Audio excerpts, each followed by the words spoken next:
Hello everyone, welcome to today's webinar.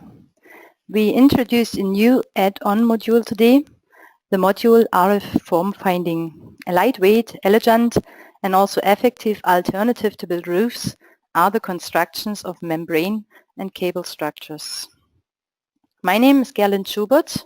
Some of you might know me already, and my colleague Andreas Niemeyer, he will help me throughout the webinar answering all your questions. He's responsible for the module, so he's the best person who can help you with all the questions. And he tries to answer all the questions that come in, but just in case there are too many questions coming in, you definitely get an answer, but it might be after the webinar via email. Here on the right hand side you see a picture. That's one of the examples we look at today. So this is something you will be able to do after you've seen this webinar today. Just for the people who are visiting the first time, a webinar from Dlubal. This is the GoToWebinar panel. So you can show and hide the control panel by clicking the orange button up here, or you can use, this is the most important bit, you can use this edit field down here to ask your questions. Please keep the questions short. So let's start. A bit of theory first. I think it's important that we discuss a few things about the form finding process. First of all, before we look into the examples, I will explain the features of the add-on module, RF form finding, and later on we have a look into RFEM as well, and we will see some examples, but I come back to this content list once we did these two steps. So as you all know, membranes and cables can only carry tension forces, and so a correct form of the construction is required. The used materials do not have any bending stiffness, so the form of the structure depends on the pre-stress that is inserted into the structure. That's a very important point here. It's not possible to separate the form finding process from the pre-stress design. So as soon as you change anything on the pre-stress, you have to find the new form depending on this pre-stress. So you either define the boundary conditions in the pre-stress and then the form is calculated, or you do it the other way around. You define the form that you want to have at the end and define the boundary conditions, and then the required pre-stress is calculated. So, but they are really connected and can't be separated. So following from this, the form is obviously also load dependent. So for example, you can consider the self-weight for the form finding process, or you can have some pneumatic pressure which can be used to pre-stress the structure in practice. So there is what the second point is that the form finding process does not depend on the material properties of just beside the zero bending stiffness, but all the other material properties are not of interest for the iterative process itself. So there's an iterative approach based on it's called the updated reference system method. This is invented by Professor Blätzinger in the year 1999. But it's modified since then. So if you just Google the name, you find loads of literature describing the form finding process. So there are some difficulties with defining the pre-stress. So you can imagine that a double curvature membrane structure, so I mean a three-dimensional structure which is bent over in all directions, this needs a different pre-stress definition at each point of the structure. So actually a general three-dimensional anisotropic pre-stress would be required. This definition would be required. But you can imagine that this is not that's nothing you can easily define, or that's something you know. So if you just define an isotropic or a constant orthotropic pre-stress, you are not able to calculate a form which is physically possible. So it's just not working from the physical meaning. But there's the trouble, so you as a user, you can only know isotropic or orthotropic pre-stress, you cannot estimate a general three-dimensional pre-stress. That's something not possible. So that's why we are using an iterative process. So what it does, it adjusts the pre-stress in each step of iteration. So the pre-stress is adjusted, then the new form is calculated, and in the second step, again, the pre-stress is adjusted and the new form is calculated. So and so on in an iterative process. And you as a user can set the number of iterations that is and up to when the pre-stress adjustment stops. So you can kind of change the number of iterations. So you can therewith influence the final form that you calculate. So we have two different methods implemented into RFEM. So you have the projection method.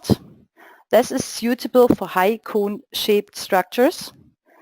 So here the user-defined isotropic or constant orthotropic pre-stress is used in radial direction. So which means in case of a cone-shaped structure, this means at the bottom of the cone. And then in the tangent direction, it is projected, and it's for the calculation, the equilibrium conditions are used. So you only have your defined pre-stress at the bottom of the cone, but it will change a lot as you go higher up the cone, up to the far top.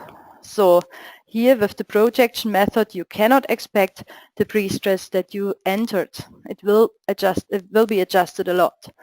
With the tension method, this is basically, it's suitable for all other structures, so for supported and for pneumatically stabilized structures. And this method tries to approach the user-defined pre-stress as closely as possible. And it really works very well if you enter an orthotropic pre-stress of 1 kilonewton per meter in one direction and 1.5 in the other. You get indeed very close results. And we will see this in the examples, and I will emphasize these two methods again and show you the advantages and disadvantages of both. So that's all I want to tell you about the theory. Everything else and more in detail and equations, you can read all this in the literature. Just to summarize the features of the add-on module RF form finding.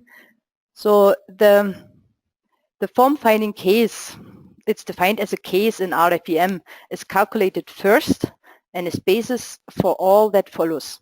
So all the loads you define afterwards are calculated on the deformed shape, and it's used basically for the complete result evaluation and the design afterwards. So everything is calculated on the deformed shape. Then you have these URS calculation. That's what I said already. We have both the methods available in RFEM. We have two different pre-stress definitions available, isotropic or constant orthotropic, which are then adjusted during the iterative process. For cables, you can also define a cable seg instead of the pre-stress. So this is, you can define the final form that you want to see instead of the pre-stress. And then what we have available, and I think what's actually quite important to have, are the intermediate supports that are available just for the form finding process. So you can deactivate supports once the form finding process is completed. You can consider self-weight and internal pressure, and that's quite obvious, I think. So all the deformation of the substructure is considered. So that's all for just for the PowerPoint slides right now, and we go ahead and have a look into RFEM now. Here we go. So we start with the first example. I will show you first two quite easy examples, maybe that's not the right word. So it's two examples which demonstrate the two different calculation methods. So the tension method and the projection method. And I will show you advantages and disadvantages of the method. And after this, I show you a bit more complex structures, also membrane structures, and at the final end we will have a look to one cable example today. So you will see five examples during the webinar today. So the first one, we start from the beginning on. I just opened RFEM and I create a new model and I just call it Form 1. And that's all. I go to the options, and this is important. So the module RF form finding is embedded into the RFEM. So you have to activate it here in the general data and under options. So I click OK. Yes, because I practiced earlier on this morning. So usually you have all the add-on modules down in the list here, but not so with the RF form finding. The RF form finding is embedded into RFEM. So what I do is I just define 3 lines.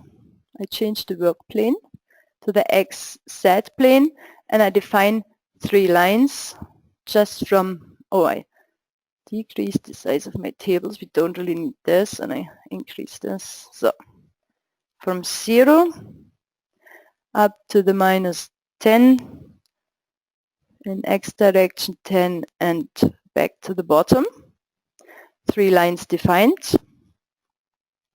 Then I want to extrude these lines, so therefore I select them, click right on them, and there is an extrude line into surface.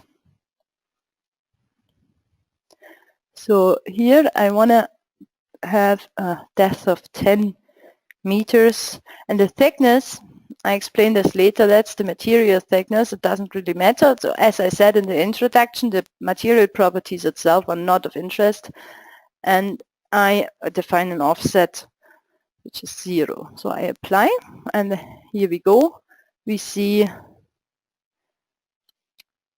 our created surface. So now I have to define some supports. So, and I'm defining line supports, which are just hinged. So you have these pre-choice in here, the rigid and the hinged. If you have a more differentiated decision to make here, you can set it in here. But for us, it's fine. We take the hinged line supports, and I just click on the lines where I support my structure. So here you go, basically all 3 lines. Yeah. Okay. So that's us done with the modeling itself. That's quite an easy, simple model. And I now go into the FE finite element mesh settings. Here we recommend to use triangles only for the form finding process. This is because square finite elements tend to warp, and this is an effect we do not wish for the membrane and cable structures. So the triangles, they are not twisting as easily, so that's why it's better to use the triangles for the form finding process.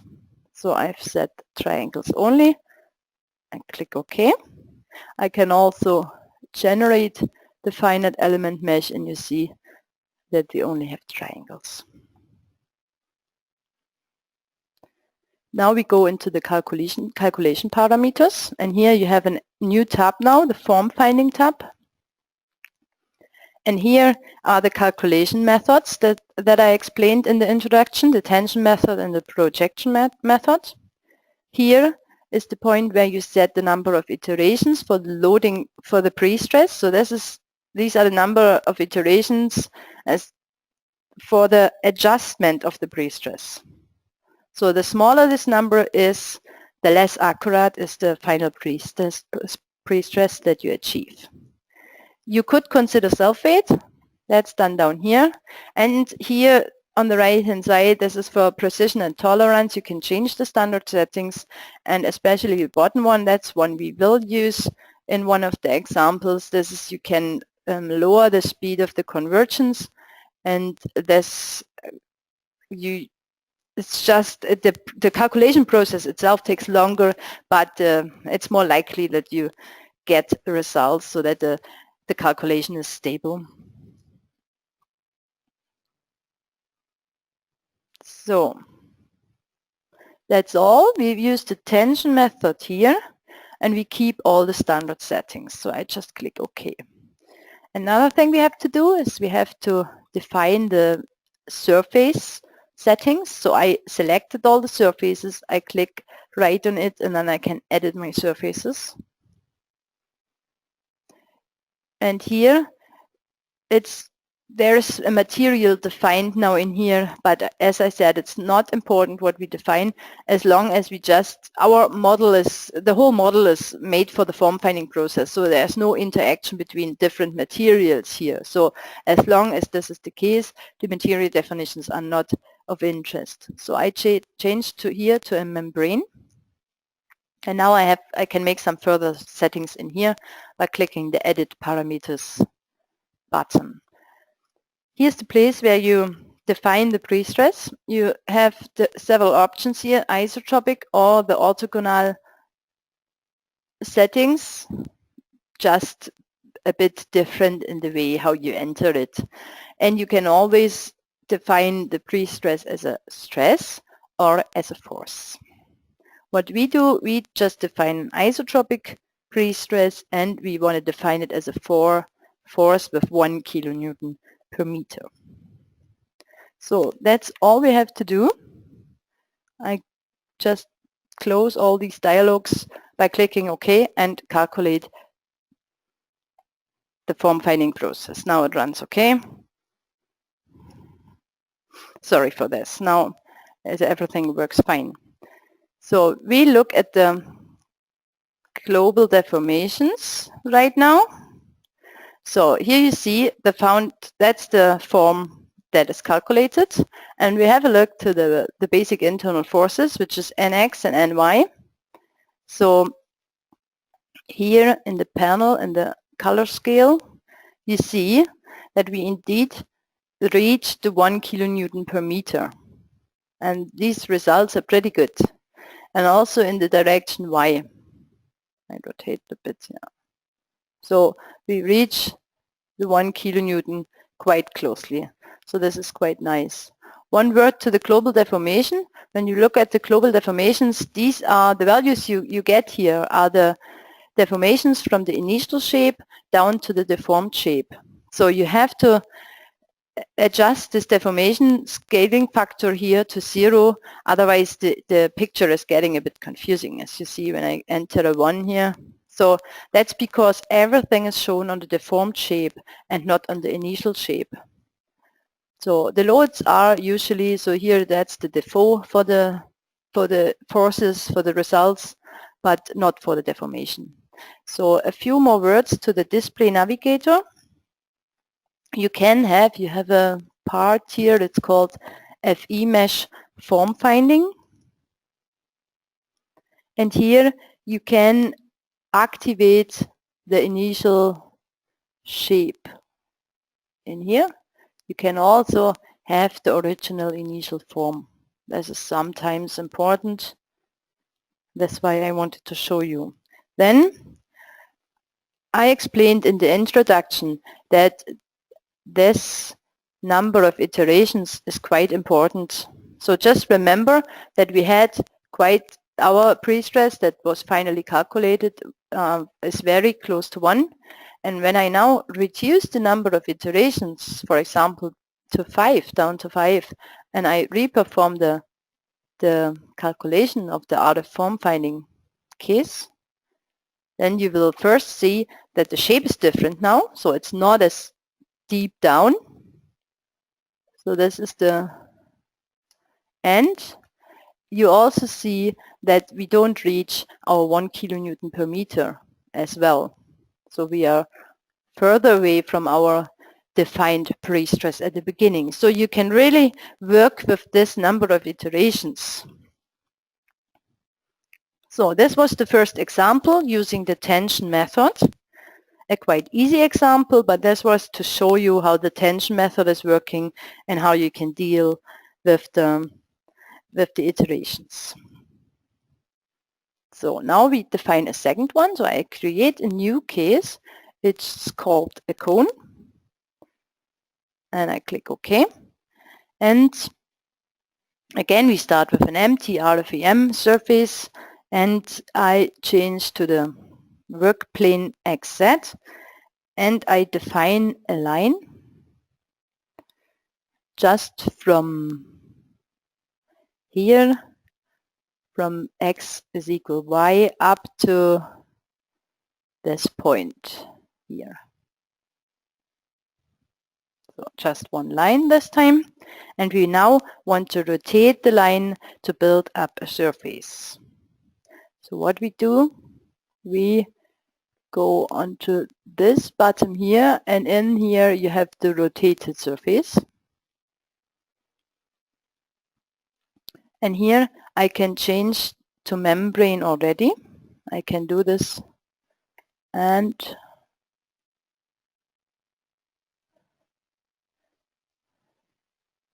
so we want to rotate this line 360 degrees, and we have to choose a rotation axis, which is from here to here.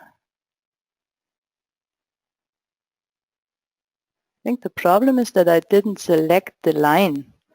So I cancel this and select the line first, and then I go back to the rotated surface.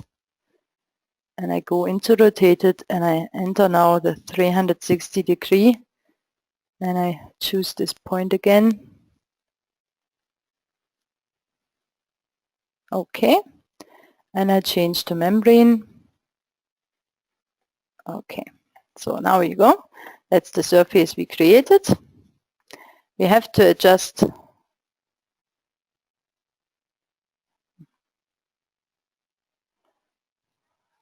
okay. We want to set the FE mesh. Again, we want to use triangles only. This, I explained this earlier why we do so, and I have to define line supports again, which are hinged. So these are the hinged line supports. I click OK, and I want to apply them here and up here. So we go into the calculation parameters. I tell you now what I forgot. That's the most important thing. We have to activate the form finding module, as this is embedded into the main program RFEM, because I was wondering, I've set membrane as a surface, and I was not allowed to click on this edit button, but the reason, I understood the reason now. We have to activate the RF form finding module, which is here. Otherwise you are not able to do all these settings. So now I can go into this, and now I have this. This was grayed out, this was inactive, and now I can exit it, and I can define again my isotropic pre-stress. I tried again with an isotropic pre-stress for this easy example. So 1 kilonewton in both directions. So this is okay. And I can also now access the form finding tab in the calculation parameters, which was not available early on. So okay, this time we want to use the projection method, as this is a cone-shaped structure. So we use the projection method, and I increase this number of iterations to 50. We don't need to change the standard settings, and I can click OK, and I can now calculate the form finding case. So here you go. That's the resulting shape. That's how it looks like, and we can double check again the internal forces, the normal internal forces. And now you see, as I explained it earlier, the projection method, here you cannot expect the pre-stress as you defined it. So it will be as closest to the one that we defined at the bottom of the cone, but it will be really far away from this 1 kilonewton meter at the top of the cone, and this is the case. So at the bottom of the cone you have a 0.85 kilonewton per meter in radial direction, as it is equal, but you have only 0.29 at the far top of the cone, and it's the same in the y direction. It's far higher up here, and you reach nearly the one at the bottom of the cone. So what I said to you earlier also that the tension method is not suitable for cone-shaped structures. But why is this? So let's have a look and change the calculation method to the tension method. And I decreased the iterations a bit, but because otherwise we don't see anything, I increase it down to 10. And now, yes, I have to delete the results. I click OK and I perform the calculation again. So this is what happens when you use the tension method with cone-shaped structures. So that's not the shape you would expect. That's not the form you were looking for. So the tension method is actually not working. It's not possible to have this 1 kilonewton overall the structure. So this is why we have to use the projection method. And I could increase from 50 to 60, and we might be able to get a bit closer to 1 at the bottom here. So this is something worth to try. But yeah, the projection method, no, it's the same result. So it's not possible to get closer to 1 here. So this was the second example to demonstrate the projection method just as a single structure. And now we will have a look to 2 examples that are a bit more complex. The first one, I have prepared something now, which is steel construction, and we want to design now a membrane roof on top. So this is the steel construction. And so already prepared are the steel members, so the substructure, and what we do is defining an arc on top. So I define a new single member, which has a cross-section, a circular cross-section, and I click OK. This is just a beam, and instead of a single line, I want to define an arc via the center node, the edge node, and the angle. So I click on this, and it gives you some hints down here. Whoops. Here. So the step 1 of 3 is specify a center of the arc. So I click on here, then the first node, and now the second one. And you see it's the wrong way around, so it says that I can press the spacebar to change the orientation of the angle, and that's what I do. And now, oh, no, it didn't work. So I just try it again. I set a single member, say OK, it changed to this, and I define the center first, then this node. Here we go. So that's the arc defined. And now we want to define general four-sided surfaces from the arc down to this beam. So I insert a surface, a quadrangle, and I do this graphically. So it's a membrane, and it's orthotropic this time.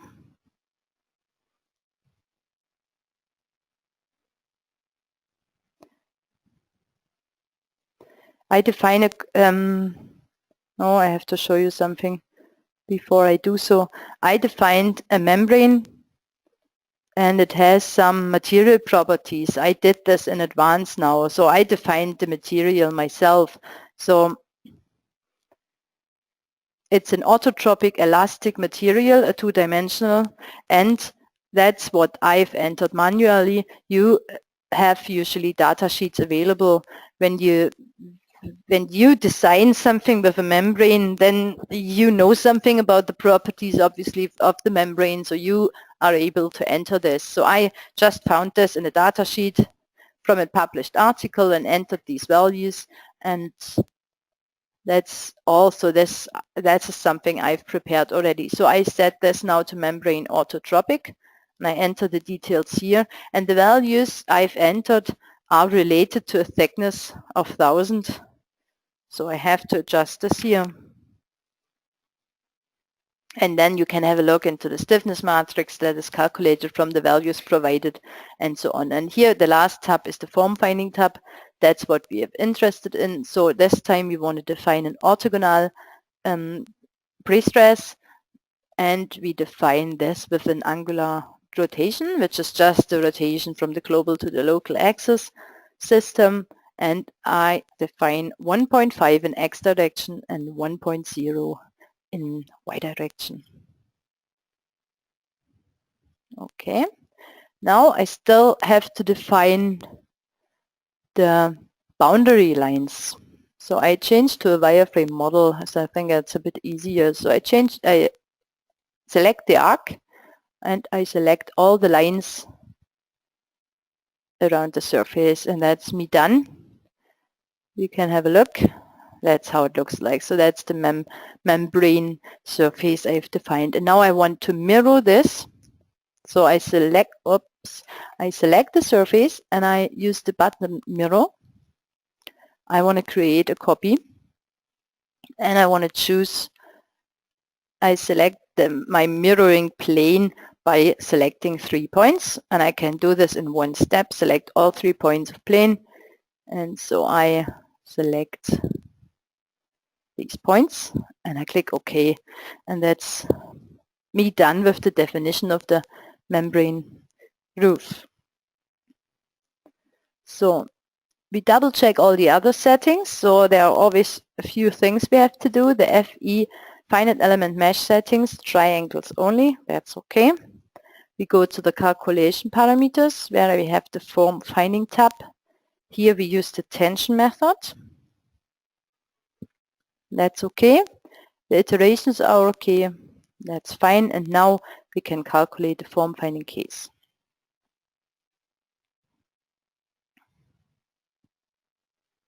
So here you go. We double check again the basic internal forces in x and y direction.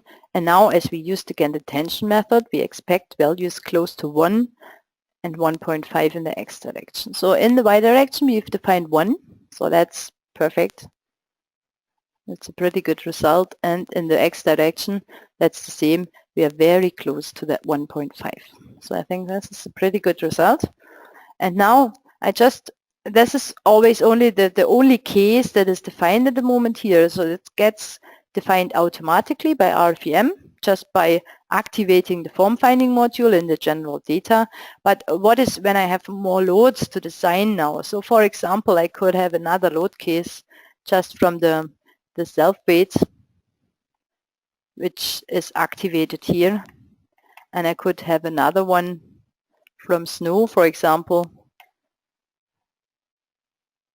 So these are the only two I show you because it's just to show you. You are now able to define more load cases and you are now able to perform a calculation.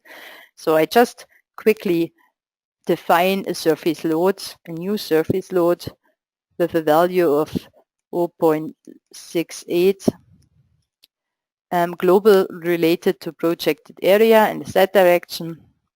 And I just have to click onto the surfaces and have defined a load. And I then define a load combination with both of them. And it chooses the multiplication factors automatically in accordance to the standard that we have set here. Okay. So I just want to calculate this load combination just to emphasize again that all what you do afterwards is done on the deformed shape. So the results we get now, you obviously have more results available now from a full load case having loads, and we want to have a look to the NX and the NY again, the basic internal forces, and obviously the forces, the normal internal forces are much larger now because there are more loads included. So the form is load dependent.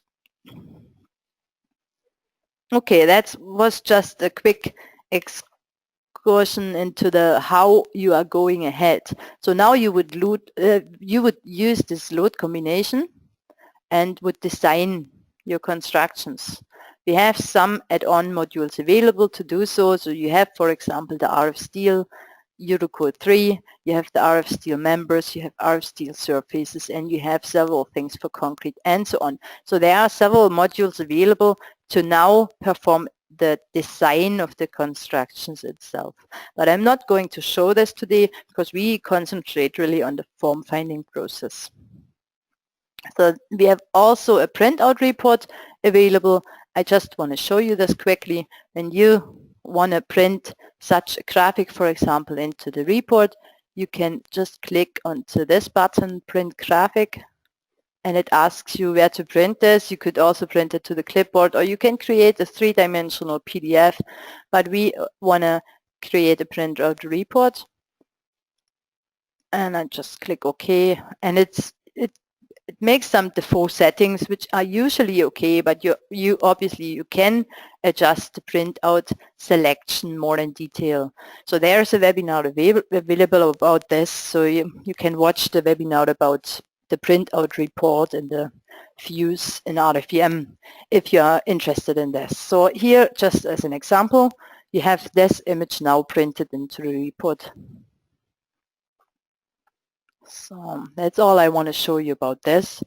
And there's another nice feature you can, because that's now always, we have a finite element mesh on the deformed shape, which you can now also export as a Dxf file. So this might be quite interesting. You can go onto export here. You have to activate here this ASCII model, graphics of model into a Dxf file, and then you get two more tabs here, and you can, here it is, export mesh, finite element mesh. We can do so, and I just call it steel construction mesh, and it was successful. And now just to show you, you could also have a finite element mesh from somewhere else and could import this, or you can use this one again and import it back into RFEM. So that's what I want to show you. So you have the same way, file import, you have the possibility to import Dxf files. So I click on this, and then that's all I have to do basically here. You could create also members, but I only want to import the mesh right now. So I select this one. It asks me to create a new file. I call it also steel construction mesh, so that it's not getting confused with the example we have open already. And now it takes a wee while, and here you go. So this is the FE mesh imported. So this might be useful for some of you. And now I want to go ahead and have a look to a fourth example today. So I have prepared something again, a group of tents. This is the picture you have seen at the far beginning of the webinar. In the PowerPoint slides, you have seen the picture of the final shaped group of tents. So here I've made some settings already. So we have the surface definition is done already. So I just show you we have defined an isotropic pre-stress of 1 kilonewton meter in both directions. We have, you see columns with fixed supports down here. So these are nodal supports that are completely fixed.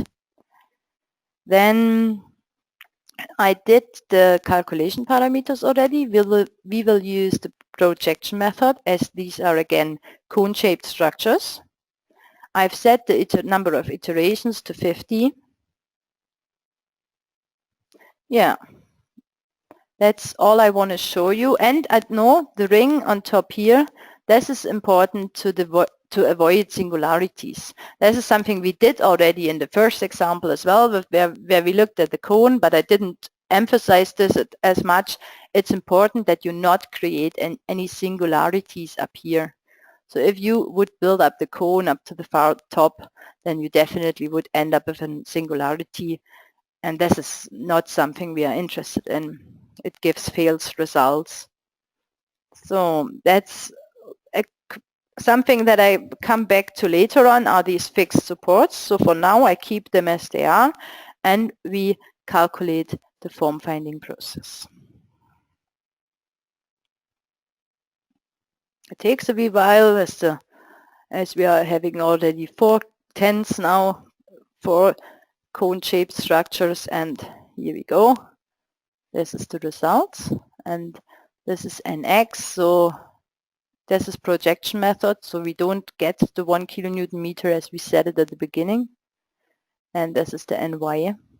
So these are the results. So it looks pretty nice.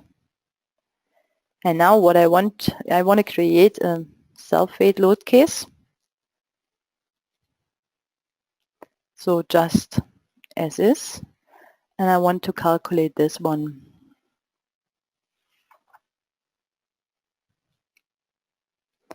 And what I want you now is to note, keep in mind the results we get, and we will do a little comparison later on, but because what I think is that you need the fixed supports for the form finding process itself, but you don't need these fixed supports as soon as you found the form and as soon as everything is stable. So you could cope with just a hinged support down there. So this would mean in practice you don't actually need to build up a fixed support. You can just make it an intermediate fixed support. So let's have a look to the results of self-weight now. So in the Y direction we start with we have a low pre-stress at the bottom of the cone of 0.6 and R is high up to 3.8 at the far bottom, the far top of the cone, and in the X direction, this is the lowest is 0.35 and the highest is 2.05. So keep this in mind. What I want to do now is I don't want to display the results. I want to select the nodes with the fixed support only, nodes with support, and I want to select the fixed supports only. So this is now a user-defined view, and I can select them quite easily. I want to edit them. These are now the nodes. No, I want to edit the nodal support. And I want to change this here. And as I said, I think we don't need the rotation restraints. We just need it temporary for the form finding stage. So I can activate this one. This is kind of a non-linearity now. And the color of the support changes to blue. As you see, as soon as I cancel the visibility mode, you see now all the supports are usually green, but as soon as you define any kind of non-linearity, the color turns to blue. So now I calculate the self-weight again. Note, the form finding process is always calculated first. So first the form is found and then the self-weight is calculated. So you can click on the self-weight load case directly and perform the calculation.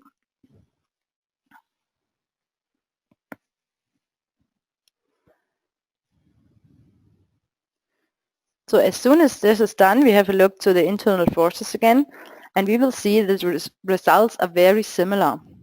And this actually means that's true what I've said. You don't need a fixed support once you've found your shape. So this is a quite nice feature that you can deactivate your supports after the form finding, after the form is found. So here you go. This is an X load case self-weight, and we start with a 0.34, which is we had 0.35 before, and this is as high as 2, so this is the same as before, and in the Y direction it's actually the same.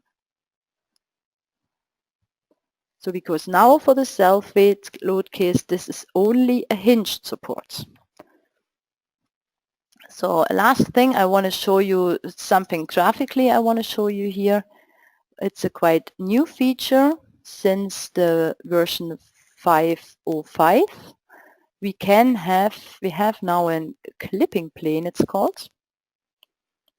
And as you see it already what happens, it kind of cuts through your model I adjust the delta a bit so then we can play around with this, and now you can just use the arrow down and up and down buttons to go through.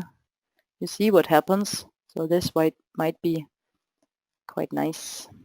So a three-dimensional run through the structure. So here you go. So that's us done with the membrane structures we wanted to look at. So this we looked now at 4 different examples.